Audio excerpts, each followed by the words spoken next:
नमस्कार मित्रांनो, लग्नानंतर होईलच प्रेम या मालिकेच्या 5 नोव्हेंबरच्या भागामध्ये मित्रांनो आजचा भाग सुद्धा त्यांनी खूप छान दाखवलेला आहे. सुरुवातीला काय होतं की रम्या तो जे पेनड्राईव्हचे तुकडे तिने गोळा केलेले असतात तो ती आता एका सर्व्हिस सेंटर वाल्याला देते आणि तो देत असताना नंदिनी तिला बरोबर पकडते. म्हणजे तो पेनड्राईव्ह घेऊन जातो आणि त्यानंतर आता नंदिनी रम्याला जवळजवळ म्हणजे हात तिचा वगैरे पकडते आणि तिला अगदी तिचा हात वगैरे पिरगाळून तिला विचारते की तू हे काय करत होतीस. तरी सुद्धा नेमकं आता वसू तिथं येते आणि ते सर्व रम्याला तिथं तिच्या तावडीतून सोडवून घेऊन जाते आणि नंदिनीला तर ते काही कळतच नाही. तर त्यानंतर आता जीवा दुसरीकडे गायधनी सरांना म्हणजे ते 10 कोटी त्याने कसे काय गोळा केलेले आहेत ते सर्व काही सांगतो. पण शेवटचं जे काही त्याने म्हणजे आजीचा जो दागिना आहे तो विकून त्याने थोडे पैसे जमवलेले असतात ते तो काही सांगत नाही. आणि आता त्यानंतर जेव्हा सर्वजण नाश्ता करायसाठी बसलेले असतात तर तेव्हा पार्थ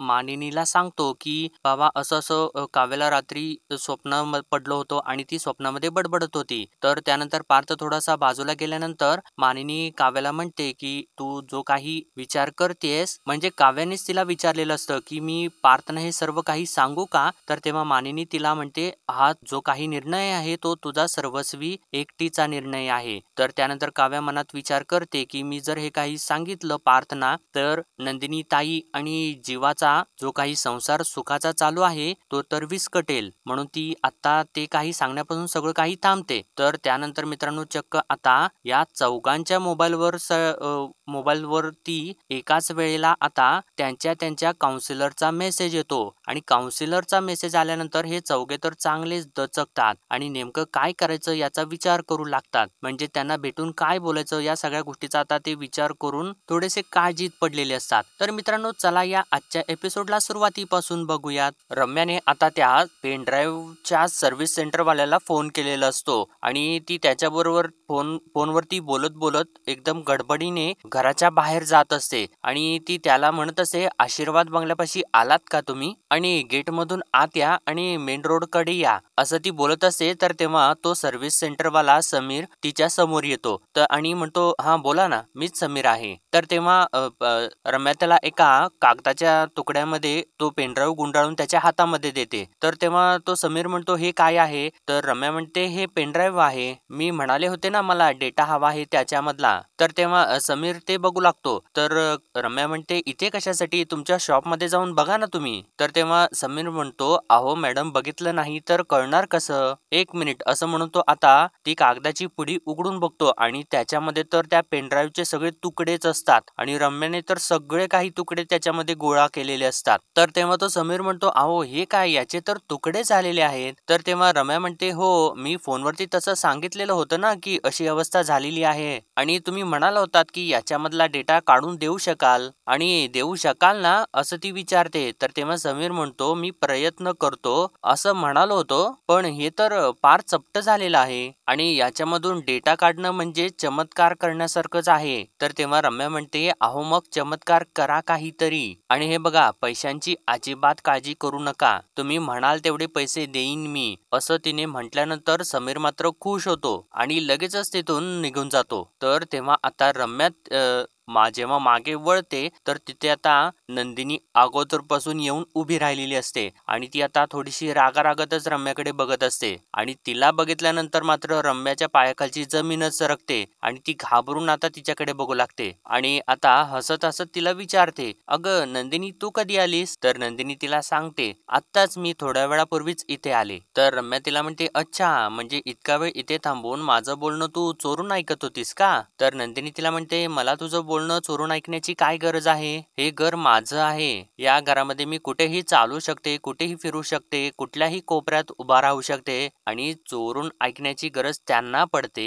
ज्यांना ना दुसऱ्यांच्या आयुष्यामध्ये नाक खुपसायची सवय असते. असं आता ती टोमणा रम्याला मारते आणि म्हणते आता काय चालू आहे परत तुमचं कोण होता तो माणूस. तर तेव्हा रम्या आता खोटं सांगू लागते म्हणते तो तर साधा डिलिव्हरी बॉय होता. तर नंदिनी तिला विचारते अच्छा असा आहे का मग डिलिव्हरी कुठं आहे. तर तेव्हा तर रम्या थोडीशी घाबरू लागते. तर नंदिनी पुढे म्हणते, अगं डिलिव्हरी बॉय होता ना, मग कुठली तरी वस्तू देऊन गेलाच असेल ना. तर तेव्हा आता रम्या नाटक करते आणि म्हणते, हो हो आलेच, असं म्हणून ती तिथून सटकायचा प्रयत्न करतच असते. इतक्यातच आता नंदिनी चक्क रम्याचा हात पकडते आणि जोराची पिरकाळते आणि तिला जोराची दाबून म्हणते, प्रत्येक वेळी आईच्या पडद्याआड काय लपायचं असतं ग तुला? आणि मी काय प्रश्न विचारला तुला? माझ्या प्रश्नाचं उत्तर दे आधी, असं म्हणून ती जोराने तिला दाबते आणि म्हणते, बोल रम्या. तरी सुद्धा रम्या काही बोलत नाही आणि तिला खूप दुखत असतं. तर दुसरीकडे आता जीवाने महाजनी सरांना फोन लावलेला असतो आणि तो म्हणत असतो, हॅलो सर, झाली का पॅकिंग? कितीची फ्लाईट आहे? तर तेव्हा महाजनी सर म्हणतात, अरे आज दुपारचीच आहे आणि मी पॅकिंगच करतोय. आणि अरे तुला सांगू का, मी कानात इयरफोन लावून ना तुझ्याशीच बोलतोय, असं म्हणून ते हसत असतात. तर तेव्हा जीवा सुद्धा हसू लागतो आणि म्हणतो, यापुढे ना तुम्ही जेव्हा जेव्हा एका कानामध्ये इयरफोन घालाल ना, तेव्हा ना तुम्हाला माझीच आठवण येईल. तर महाजनी सर सुद्धा म्हणतात, अरे हो नक्की नक्की जीवा, अरे तुला सांगू का, तुला खरंच खूप मिस करेन मी. आणि खरं सांगायचं झालं ना तर अरे तुझ्यामुळेच ना माझी दिवाळी ॲडव्हेंचरस झाली. तर तेव्हा जेव्हा म्हणतो, अहो नाही सर, उलट तुमच्या हेल्पमुळे ना मी दिवाळीच्या आधीच नंदिनीच्या चेहऱ्यावरचं स्माईल परत आणू शकलो. तर महाजनी सर म्हणतात, अरे ते तर आहेच रे जीवा, पण तुला खरं सांगू का, तुझी आणि माझी बेडी ना देवानेच घडवून आणलेली आहे. आणि समज मी जरी तुला भेटलो नसतो ना, तरी सुद्धा तू तुझ्या हिमतीवरती आनंद निवास परत मिळवलंच असतंस. तर तेव्हा जीवा म्हणतो, हो हो सर, पण आनंद निवास, नंदिनीचा आनंद निवास परत मिळवण्यासाठी ना मी खूप मोठी किंमत मोजलेली आहे. ते 10 कोटी ना मी कसे उभे केलेले आहेत हे माझं मलाच माहिती. तर तेव्हा आता महाजनी सरांना धक्काच बसतो आणि ते विचारतात, अरे जीवा एक मिनिट थांब, पण एवढी मोठी रक्कम तू मिळवलीसच कशी? आणि अरे तू त्याबद्दल मला काही बोललाच नाहीस. तर तेव्हा जीवा तर तो विषय टाळू लागतो, म्हणतो हसत हसत, अहो सर सोडा ना, आपण या विषयावरती का बोलतोय? हे बघा तुमची फ्लाईट आहे, तुम्ही एकदम रिलॅक्स राहा. आणि एक गोष्ट सगळ्यात महत्वाची, पुढच्या वेळी येताना तुमच्या या खास मित्रासाठी काहीतरी खास घेऊन या. तर तेव्हा आता महाजनी सरांना ते कळतं आणि ते म्हणतात, हे बघ जीवा, तू विषय बदलू नकोस. मला माहिती आहे तुझ्या हसऱ्या चेहऱ्यामागे तू काय काय दुःख लपवत असते आणि प्लीज मला सांग, तुला नंदिनीची शपथ आहे? तर तेव्हा आता जीवा थोडंसं शांत होतो आणि म्हणतो, काय सर, मला बोलतं करण्यासाठी माझी दुकरी नस दाबलीत. अहो नंदिनीचं आभाळ परत मिळवण्यासाठी मी ना माझ्या पायाखालची जमीनच विकली. अहो मी सौदा केलेला आहे हो, जागेचा, गुंतवणुकीचा, गेलेल्या माणसाच्या आशीर्वादाचा, असं तो थोडस जड मनानेच बोलतो. तर मित्रांनो आता परत इकडे त्यांनी नंदिनी आणि रम्याचा सीन दाखवलेला आहे. रम्या जोराची ओरडत असते, नंदिनी सोड माझा हात. तर तेव्हा नंदिनी म्हणते, मी तेव्हाच तुझा हात सोडणार जेव्हा ना मला माझ्या प्रश्नाचं उत्तर मिळेल. तर असं ती बोलत असताना आता वसू तिथं येते आणि आता रम्याचा हात ती नंदिनीपासून सोडवते आणि नंदिनीला विचारते, का धरला होतास रम्याचा हात? तर नंदिनी तिला म्हणते, आत्या तुमच्या प्रश्नाचं उत्तर मी तुम्हाला देईन, पण आधी ना मी तिला विचारलेल्या प्रश्नाचं उत्तर तिला द्यायला सांगा. तर वसू तिला विचारते, कुठल्या प्रश्नाचं उत्तर? तर नंदिनी तिला सांगते, म्हणते, दारात एका ती पुरुषासोबत बोलत होती आणि मी तिला साधा प्रश्न विचारला की तो माणूस कोण होता? तर रम्या तिला सांगते, अगं मी म्हणलं ना तुला की तो साधा डिलिव्हरी बॉय होता. तर तेव्हा नंदिनी म्हणते, अच्छा असं आहे का? मग एकही वस्तू न देता निघून गेला का तो डिलिव्हरी बॉय? तर आता रम्या बरोबर शब्द फिरवते, म्हणते ते तसं नाहीये, तो वस्तू द्यायला नाही तर तो घ्यायला आला होता. अगं त्याने ना चुकीच्या पत्त्यावरती पार्सल डिलिव्हर केलं होतं, ते परत न्यायला आला होता तो. तर असं तिने सांगितल्यानंतर वसू सुद्धा लगेच सूर ओढते, म्हणते हो ना असंच होतं ते. तर नंदिनी म्हणते, अच्छा असं आहे का? प्रामाणिक का? तू नाही तर डिलिव्हरी बॉय? आणि तुझ्याबद्दल तर काय बोलणार मी रम्या? आणि तिला आता ती जरा धमकीवजाच बोलते, म्हणते एक गोष्ट लक्षात ठेव रम्या, आता या घरामध्ये पुन्हा जर काही वेडवाकडं करण्याचा विचार जर मनात आणलास ना तर ना तुझी माझ्याशी गाठ आहे. तर वसू आता नंदिनीला म्हणते, नंदिनी बास, रम्याशी ना या शब्दामध्ये बोलायचं नाही. आणि काय ग तू घरची काय सीसीटीव्ही आहेस का? आम्ही काय करतो काय नाही याच्यावरती बारीक लक्ष ठेवायला? तर तेव्हा नंदिनी हसते आणि म्हणते, अरे बरोबर बोललात तुम्ही आत्या, मी ना या घरामधली सीसीटीव्हीच आहे. तुमच्या दोघींच्या प्रत्येक हालचालीवरती ना बारीक लक्ष ठेवण्याची जबाबदारी दिली आहे माझ्यावरती बाबांनी. आणि त्यामुळे ना जिथे जिथे मला संशय येईल ना तिथे तिथे मी तुम्हाला अडवणार. तर असं तिने सांगितल्यानंतर वसूला धक्का बसतो आणि ती विचारते, काय म्हणालीस तू? विक्रमने माझ्यावरती लक्ष ठेवायला सांगितलेलं आहे. तर नंदिनी हो असं सांगते आणि म्हणते हो बाबाच म्हणाले होते की जेव्हा ना घरातल्या गोष्टींच्या वरती औषधांचा परिणाम होत नाही तर तेव्हा आपण स्वतः जागा राहून ना त्यांच्या कुडबुडीवरती लक्ष ठेवावं. असं तिने सांगितल्यानंतर रम्या आणि वसू एकमेकांच्याकडे धक्क्यानेच बघू लागतात. तर नंदिनी पुढे म्हणते त्यामुळे ना तुम्ही दोघी काय करताय हे ध्यानात असू द्या. तर तेव्हा रम्या आता बोट करते नंदिनीकडे आणि म्हणते हे बघ नंदिनी. असं ती म्हणत असताना नंदिनी परत तिचा हात पकडते आणि वसू समोरच पिरकाळते आणि म्हणते लक्षात असू द्या माझं तुमच्यावरती बारीक लक्ष आहे एवढं ध्यानात असू द्या. असं ती जोराने तिचा हात विरघळून बोलत असताना आता वसू परत तिचा हात सोडवते आणि तिला घेऊन तिथून निघूनच जाते. तर इतक्यातच आता पिहू तिथं येते आणि ते रम्या आणि वसू जात असताना नंदिनीला विचारते अगं नंदिनी वहिनी रम्याताईला काय झालं? तर तेव्हा नंदिनी तिला म्हणते तू या सगळ्याकडे लक्ष देऊ नकोस बाळा. तू तुझ्या ना अभ्यासाकडे लक्ष दे. आणि तिच्या हातामध्ये एक पुस्तक असतं. तर तेव्हा ती लगेचच पिहूला विचारते हा काय तुझ्या क्लासचा अभ्यास आहे का? तर तेव्हा पिहू म्हणते अगं नाही ग हा माझा अभ्यास आहे. म्हणजे बाबा काय म्हणतात क्लासचा अभ्यास शाळेचा अभ्यास असं काही नसतं. अभ्यास ना आपला म्हणून करायचा मग ना तो पटकन संपून जातो. तर तेव्हा नंदिनी हसते आणि म्हणते अरे वा किती छान थॉट आहे मिथुन काकांचा. तर तेव्हा पिहू म्हणते हो पण आता बाबा आहेत ना इथे नाहीयेत मग माझ्या एका सिंपल प्रश्नाचं उत्तर देशील का? तर नंदिनी म्हणते हो देईन ना. तर तेव्हा आता पिहू विचारते म्हणते 10 करोड मध्ये किती शून्य असतात? आणि असं तिने विचारल्यानंतर नंदिनी थोडीशी धक्क्याने शांतच होते आणि त्यानंतर 8 असं सांगते. तर तेव्हा पिहू म्हणते अगं कसं 10 करोड मध्ये तर 7 शून्य असणार ना. तर तेव्हा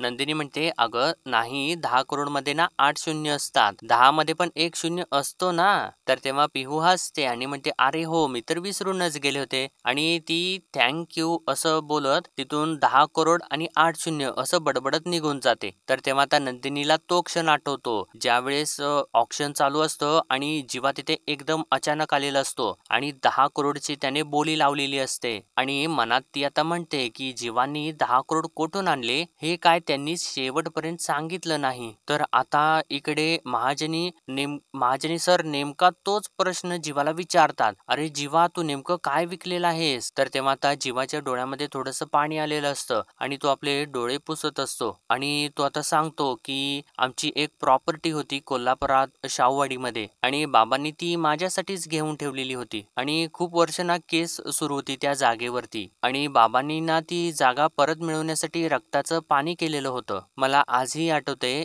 जेव्हा ती केस जिंकलो ना तेव्हा ना आईने देवापुढे 101 लाडवांचा भोग चढवलेला होता. देवळात जाऊन गोड गरिबांना खाऊ घातलं होतं. आईसाठी ना ती जागा खूपच मौल्यवान होती आणि मी ना त्या जागेचं मोल करून टाकलं. तर तेव्हा आता महाजनी सरांना तर धक्का बसतो आणि ते म्हणतात अरे जीवा तू हे काय केलेस? अरे त्या जागेशी किती जणांचे इमोशन जोडले होते. तर जीवा म्हणतो नाही सर मला कळतंय हे. अहो घराचं जर छत गळू लागलं तर आपण काय काय वाचवायला जाणार? आपल्याला ना घरही भिजू द्यायचं नाहीये. आपल्याला पाणीही पसरू द्यायचं नाहीये आणि पाऊसही थांबवता येत नाहीये. आणि अशा वेळी ना आपण एकच गोष्ट सुखरूप ठेवतो आणि बाकी सगळं काही सोडून देतो. आणि मी सुद्धा तेच केलं. सगळ्यांचे इमोशन्स विसरून गेलो आणि नंदिनीचा आनंद तेवढा लक्षात ठेवला. तर आता महाजनी सर विचारतात अरे पण त्या शाहूवाडीच्या जागेचे 10 करोड कसे काय येऊ शकतात?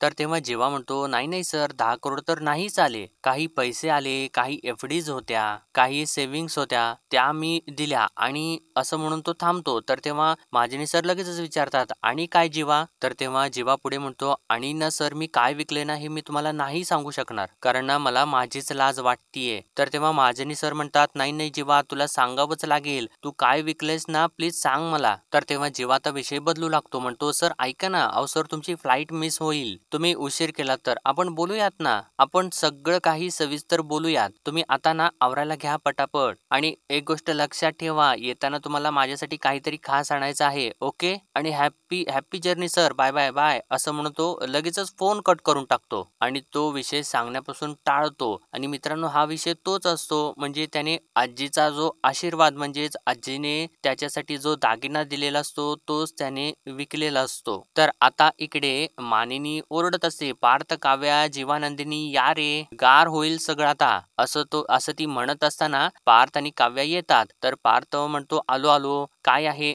नाश्त्यासाठी? तर तेव्हा मानिनी सांगते साबुदाण्याची खिचडी. तर काव्या पण ते ऐकल्यानंतर खूप आनंदित होते. म्हणते, अरे वा, काय माझी फेवरेट आहे असं म्हणून ती गडबडीने घेत असते. तर तेव्हा पार्थ तिला अडवतोच, म्हणतो नाही नाही तुम्ही नका घेऊ. तर तेव्हा काव्या म्हणते, नाही मला आवडते, मला खायची आहे, मला खाऊ दे ना. तर तेव्हा पार्थ परत तिला अडवतो आणि म्हणतो, नाही नाही अजिबात देणार नाही तुम्हाला. आणि तिला म्हणतो, काल रात्री ना तुम्ही दचकून उठलेला आहात, तुमची झोप झालेली नसेल, पित्त वाढलेलं असेल आणि हे शेंगदाणा साबुदाणा याच्यामुळे ना अजून पित्त वाढेल तुमचं. तर तेव्हा आता मानिनी विचारते, काय ग, काय काल काय त्रास झाला का तुला? तर तेव्हा पार्थ मानिनीला सांगतो, अगं रात्री ना त्या दचकून उठल्या, काहीतरी बडबड करत होत्या की सगळं उघड होईल, सगळं उघड होईल, सगळ्यांना सगळं कळेल, असं काहीतरी बडबड करत होत्या. आणि असं तो सांगत असताना तेव्हा काव्या आणि नंदिनीला तर ती गोष्ट कळालेली असते, पण या दोघी सुद्धा शांत बसतात. तर पार्थ आता ती खिचडी बघतो आणि म्हणतो, अगं काय हे आई, खिचडी तर थंड आहे. तर मानिनी लगेचच उठते आणि म्हणते, काय हे तुम्ही किती वेळ लावलात आणि इकडे मी गरम करून आणते. तर तेव्हा पार्थ म्हणतो, नाही नाही राहू दे आई, थांब थांब मी गरम करून आणतो असं म्हणून तो आता खिचडी घेऊन आज स्वयंपाकघरामध्ये जातो. तर तेव्हा मानिनी लगेचच आता जाऊन काव्या शेजारी बसते आणि तिला विचारते, काय झालं काव्या? तर काव्या आता सांगते, काय तुमची मैत्रीण येऊन गेल्यापासून त्याच विचारात आहे मी. सतत ना मनामध्ये एक धास्ती असते काकू. तुम्हाला ना ज्या चुकीच्या पद्धतीने हे सगळं काही कळालं, तसंच जर पार्थ ना कळालं तर, त्यांचा गैरसमज झाला तर काय करू मी, त्यांना सांगू का? असं ती विचारत असताना इकडून आतमधून पार्थ मानिनीला आवाज देतो, म्हणतो, अगं आई लायटर सापडत नाहीये. आणि परत म्हणतो, नाही नाही थांब थांब, सापडला सापडला. तर आता मानिनी काव्याला सांगू लागते, अगं काव्या तू ना शाणी आहेस, समंजस मुलगी आहेस, तू काय करावंस ना हे मी नाही सांगू शकणार. पार्थला कधी सांगायचं का नाही, कधी सांगायचं हे ठरवण्याचा निर्णय ना सर्वस्वी तुझाच असला पाहिजे असं तिने सांगितल्यानंतर काव्या थोडीशी धक्क्याने तिच्याकडे बघते. तर मानिनी पुढे म्हणते, हा नवरा बायको मध्ये कुठलाही आडपडदा असू नये हे जरी खरं असलं ना तरी हेही तितकंच खरं आहे की काही नाती ना नाजूक असतात आणि अशा नाजूक नात्यांच्या मध्ये प्रत्येक गोष्टींची एक वेळ असते आणि ती वेळ तुमच्या नात्यामध्ये आलेली आहे का नाही हे तुलाच समजेल ना काव्या. तर तेव्हा आता काव्या थोडीशी शांत होते आणि मानिनीला विचारते, काकू जर तुम्ही माझ्या जागी असता तर तुम्ही काय केलं असतं? तर तेव्हा मानिनी तिला म्हणते, हे म्हणजे कसं आहे माहिती का, की एखाद्याने टॅटू केल्यानंतर समोरच्याला अनुभव सांगण्यासारखं आहे. म्हणजे एखाद्याने टॅटू करून आल्यानंतर कितीही वर्णन करून सांगितलं की त्या व्यक्तीला कसं झालं, किती दुखलं, तरी सुद्धा ना समोरची व्यक्ती जेव्हा टॅटू करते तेव्हा ना तिला वेगळाच अनुभव येतो.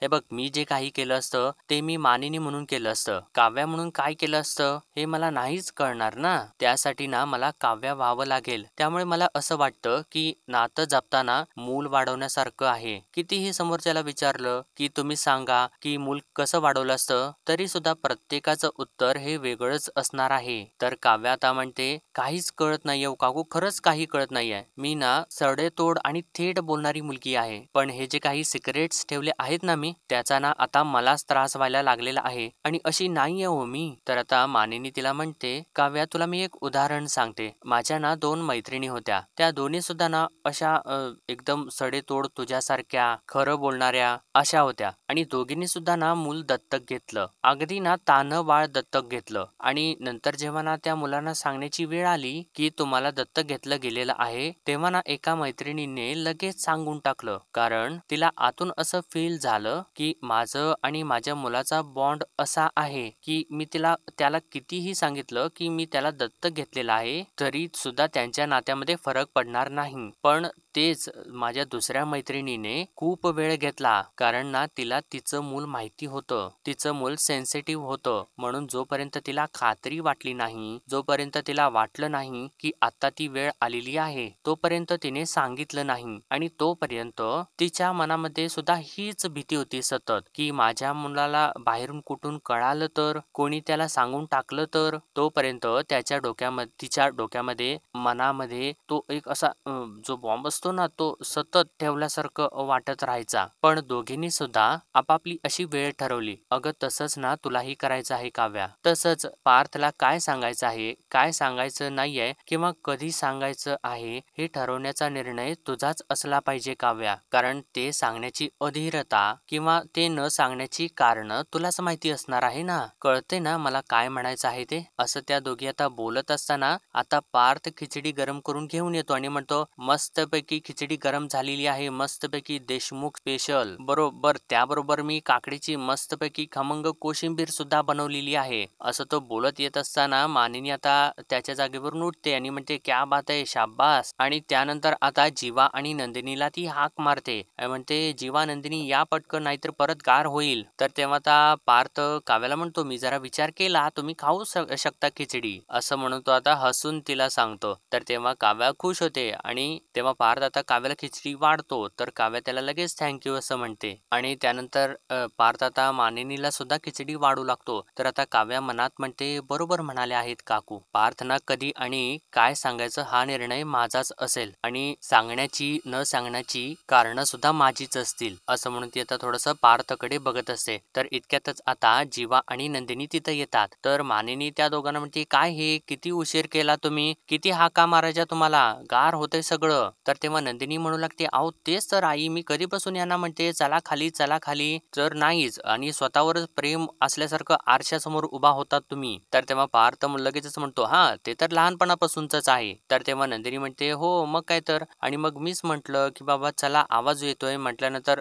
मीच पुढं जाऊयात, असं ती बोलता बोलता तिला आता उचक्या येऊ लागतात आणि ती मध्ये मध्ये सॉरी म्हणत असते. तर तेव्हा आता काव्या लगेचच उठते, अगं म्हणते, ताई ताई थांब थांब, पाणी घे पाणी घे, असं म्हणून ती आता लगेचच तिला पाणी देते. तर जीवा सुद्धा लगेच उठतो आणि म्हणतोय, बघ तू एक काम कर, बस इथे बसून पाणी पी, बसून पाणी पी. आणि तिला तो बसायला लावतो. आणि तेव्हा नंदिनी खाली बसते. तर जीवा तिला म्हणतो, थांब थांब, अगोदर ना तू दीर्घ श्वास घे, दीर्घ श्वास घे आणि शांत हो. आणि थांबतेय का उचकी, असं तो म्हणत असताना तिची उचकी काही थांबत नाही. तर जीवा चक्क आपल्या हाताने तिला पाणी पाजू लागतो. आणि ते बघत असताना आता मानिनी तर डोळे मोठे करूनच त्याच्याकडे बघत असते. आणि तेव्हा ती थोडंसं पार्थकडे सुद्धा बघते. तर तेव्हा पार्थ सुद्धा लगेचच ग्लास हातामध्ये घेतो आणि जीवासारखं मानिनीला म्हणतो, अगं आई तुला पाणी प्यायचंय का, पाणी प्यायचंय का, असं म्हणून तो आता तिला पाणी पाजू लागतो. आणि म्हणतो, अगं ठसका लागेल तुला. तर मानिनी सुद्धा नाटक करू लागते, म्हणते, नाही नाही नकोय मला, नकोय मला. तर आता तेव्हा जीवा आणि नंदिनी त्या दोघांच्याकडे बघतात आणि ते थोडेसे लाजू लागतात. तर नंदिनी जीवाला म्हणते, नाही नाही जीवा मी ठीक आहे आता. आणि तेव्हा हे तिघे इकडे हसत असतात. तर तेव्हा जीवा आता लगेच विषय चेंज करू लागतो, म्हणतो, आईला म्हणावं, अगं नंदिनी, की एवढी कशाला आठवण काढतेस, आणि हवं तर अगं मी तुला माहेरी सोडून येतो, 2 दिवस छान राहून ये. असं तो बोलत असताना इकडे काव्या आणि पार्थ तर हसत असतातच. तर तेव्हा मानिनी आता जीवाला म्हणते, अरे 2 दिवस तुला करमणार आहे का पण, असं तिने म्हटल्यानंतर आता पार्थ आणि काव्य परत हसू लागतात. आणि यांचं हे सगळं काही असं चालू असतं. पण आता थोडंसं काव्याच्या मनामध्ये ती गोष्ट परत घोळत असते आणि ती मनात म्हणते, पार्थना सांगण्याची आणि न सांगण्याची कारणं माझीच असू शकतात असं म्हणाले आहेत मानिनी काकू, पण हे सगळ्यात मोठं कारण माझ्या समोर बसलेलं आहे, असं ती आता जीवाकडे बघून बोलत असते. आणि पुढे म्हणते, दुसरा कुठला मुलगा असताना तर मी आत्ता या क्षणी पार्थना सगळं काही सांगून टाकलं असतं, पण माझं ज्याच्यावरती प्रेम होतं तो मुलगा जीवाच आहे हे कळल्यानंतर पार्थ अर्थातच मानिनी काकू आणि ताईंला सांगणार. आणि आता हे काही मला आनंदी चित्र माझ्यासमोर दिसतंय ते राहणार नाही. खरं तर माझ्यासारखा जीवा सुद्धा मूव्ह ऑन झालेला आहे. नंदिनी ताईला जपतोय, तिची काळजी घेतोय, तिला खुश ठेवतोय आणि हे ताईला सुद्धा खूप हवंसं वाटतंय. पण मी जीवाचं नाव सांगितल्यानंतर ताई तर कोसळेलच. आणि ती आता मनात म्हणते, म्हणजे ती खूप घाबरून गेलेली असते आणि म्हणते, नाही नाही काव्या, आता तर तुला शांत राहावंच लागेल. घराला जोडून ठेवण्यासाठी, नंदिनी ताईचा संसार जोडून ठेवण्यासाठी अजून काही काळ ना मला हे सिक्रेट स्वतःच्या आतमध्ये दाबून ठेवावेच लागतील, असं म्हणून ती सर्व काही मनामध्ये विचार करत करत असते. आणि मित्रांनो, आजच्या भागामध्ये एवढंच आणि पुढील भागामध्ये आपण पाहणार आहोत, इकडे नंदिनी आणि जीवाच्या दोघांच्या मोबाईलवरती एकाच वेळेला काउन्सिलरचा मेसेज येतो आणि तेव्हा नंदिनी आता तो मेसेज बघते आणि जीवाला म्हणते, मला ना काउन्सिलरचा मेसेज आलेला आहे. तर जीवा सुद्धा तिला म्हणतो, हो मला सुद्धा आलेला आहे. आणि आता या दोघांच्या चेहऱ्यावरती टेन्शन येऊ लागतं आणि इकडे सुद्धा अगदी सेम तीच परिस्थिती असते आणि या दोघांच्या मोबाईलवरती सुद्धा काउन्सिलरचा मेसेज आलेला असतो. तर तेव्हा काव्या म्हणते, 3 महिने झाले सुद्धा, आता त्यांना आपल्याला भेटावं लागेल. तर पार्थ आता तिला धक्क्यानेच विचारतो, भेटून काय सांगणार आहोत आपण? आणि असं ते आता विचार करत असतात आणि चौघे सुद्धा धक्क्यात गेलेले असतात आणि यांचं तर आता मित्रांनो सगळं काही छान चाललेलं असतं आणि नेमकं आता यांना हा मेसेज आलेला आहे. तर नेमकं काय होतं ते आपल्याला उद्याच्या एपिसोडमध्ये कळेलच. तोपर्यंत आपल्या व्हिडिओला लाईक, शेअर आणि सबस्क्राईब नक्कीच करा.